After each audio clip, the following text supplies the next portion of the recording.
Hi guys! I just wanted to make a video today because I wanted to share what week 1 and 2 looks like for OCS. So I've been here for 3 weeks now, and I wanted to share with you guys what happened in the last couple weeks, so that you know what to expect when you get here. So I got here on a Sunday, and then that Monday, they assigned us our rooms and they gave us our sheets and our ascots as well. And then also on the same day, they had us do a layout outside. So they like had us lay out all our stuff. They checked for contraband and all any other stuff that we're not allowed to have here. They told us to either throw it away or put it in our personal bag. And then after that, then if I'm looking this way, I'm looking at my notes. Um, the next day on Tuesday, we did our welcome panel. So the battalion commander was there, the command sergeant major was there, finance, housing, ed center, VA, no, probably not VA loans, but the finance people were there. So pretty much they were open to any questions that we had, which is really helpful. So, you know, if other people have questions about their BAH or their housing or their dependents, and TRICARE was there too. So they just kind of answered any questions that we had asked them pretty much. And then after that, on that afternoon on Tuesday, we went to the CIF. So we got extra stuff that we need. So for example, people that came from basic, they didn't have sleeping bags, sleeping system. So we went to CIF to get those issued to us as well. And then the in-service people went there and got anything that they may need for the school. And then on Wednesday, we had our finance brief.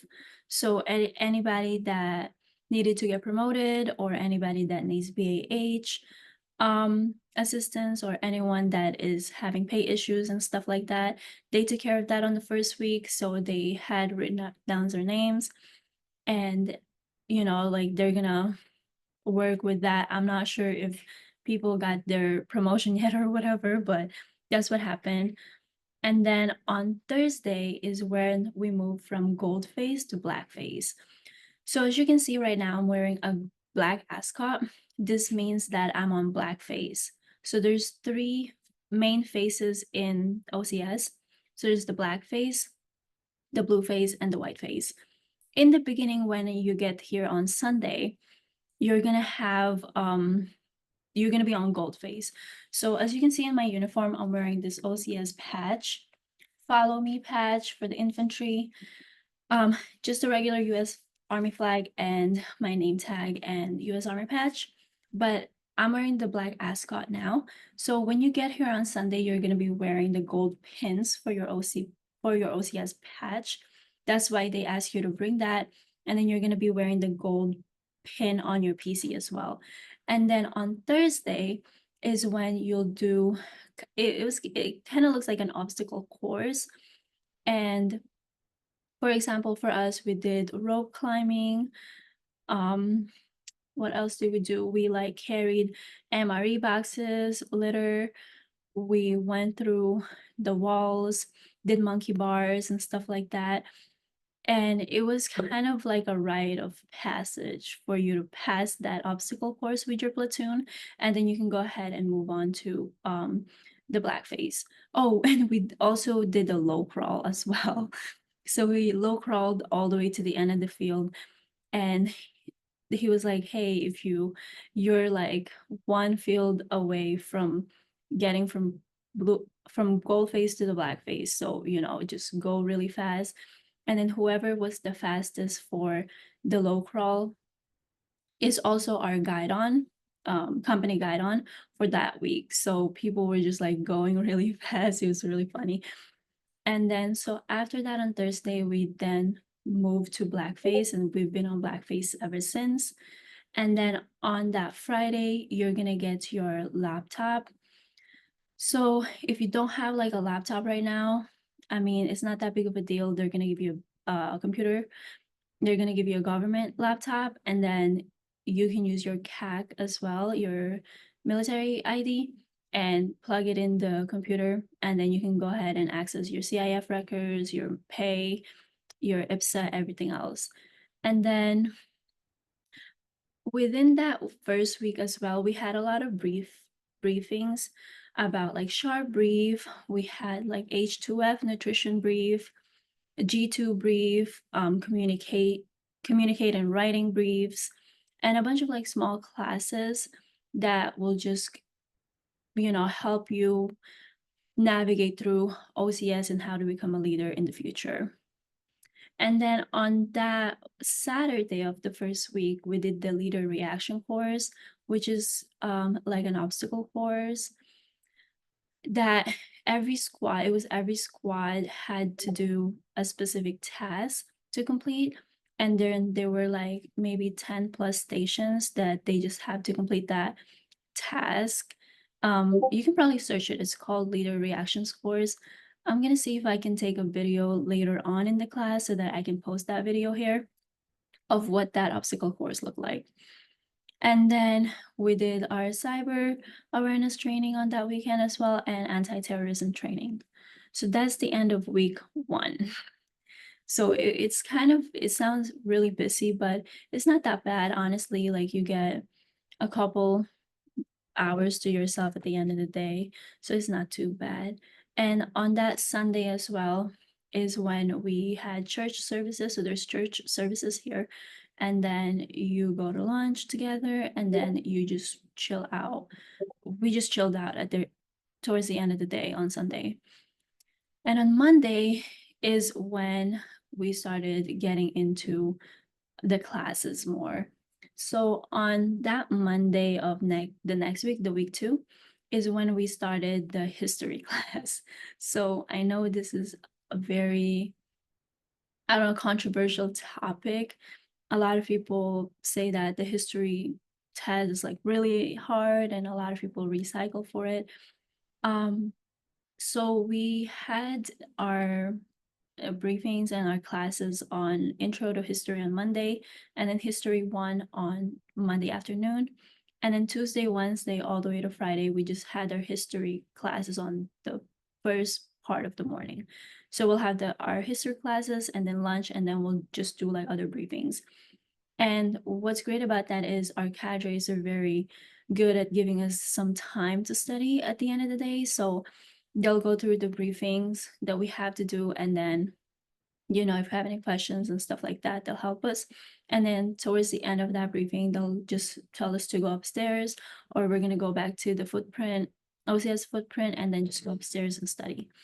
So definitely, if your cadre do that, please study, because if you don't study and just think that you're going to pass, maybe if you're very familiar with history, but a lot of people, including myself, I'm not very familiar with history like that, so I had to study a lot.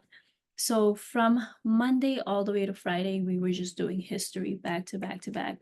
So what I recommend during this week is really study your notes. So for example, history 1 will go through like the Revolutionary War, and then history 2 will go through like the Battle of 1812, or like some sort of civil war, right? So I definitely recommend going through the notes after the end of the day. So pay attention in class, and then at the end of the day, review your notes, because it's gonna rack up. Like it's gonna be a lot of materials to review if you don't review it every day. So that's my advice for that. We wouldn't take our history exam until the week after, which is week 3. So I actually just finished my history test a couple days ago, because I'm on week 3 right now, and it went really well for me, honestly. It could be hard, but if you really pay attention and if you understand what the content is and stuff like that, you should be fine. And then on Saturday of that week, of week 2, is when we did the obstacle course for Bolton's obstacle scores. So that's also another event that gets people recycled as well. So for us, we had to do 13 obstacles, and then we had to pass 10 of those obstacles. and to be able to pass that. So if you had not, if you did like 9 obstacles, you know what I mean? Like you're probably gonna get recycled. And one thing about OCS is that they're very unbiased here. Like if you can't do like what they're asking you to do, they will ask, well, for example, like Bolton's obstacle course, you have 2 times to try an obstacle. If you fail that try, then you'll probably try it again in the afternoon of the same day. And if you fail that, then you're off on that course. So you can do that 3 times. So definitely, I would definitely recommend working out before you get to OCS. One thing I forgot to mention was the day after we got here. So I got here on Sunday. On that Monday, we had to do ACFT. So on that ACFT test, we also had a lot of, well, not a lot, I'm sorry. A couple people dropped from the class. So, um, try to practice the ACFT as well, because on that first day, they're going to test you. And if you fail, you're automatically recycled. Like, you have to make sure you're working out before you get here. And that was pretty much the end of week 2. Um, I'm gonna make another video for week 3 and 4. So next week we're gonna do for week 3, okay? So this is ending on week 2, this video. But on week 3, we did the history test, which was the main thing for week 3. And then on week 4, we're gonna do the land navigation. So I'm gonna let you guys know how that goes. And I'm gonna post some tips and tricks on how to pass all this stuff, because it's not easy, it's a lot, it's very taxing. But yeah, anyways, that's pretty much it. If you have any question, feel free to let me know, and I will see you guys later. Comment underneath this video if you have any questions, and then I'll go ahead and answer that either in the comments or in the next video. Well, bye guys.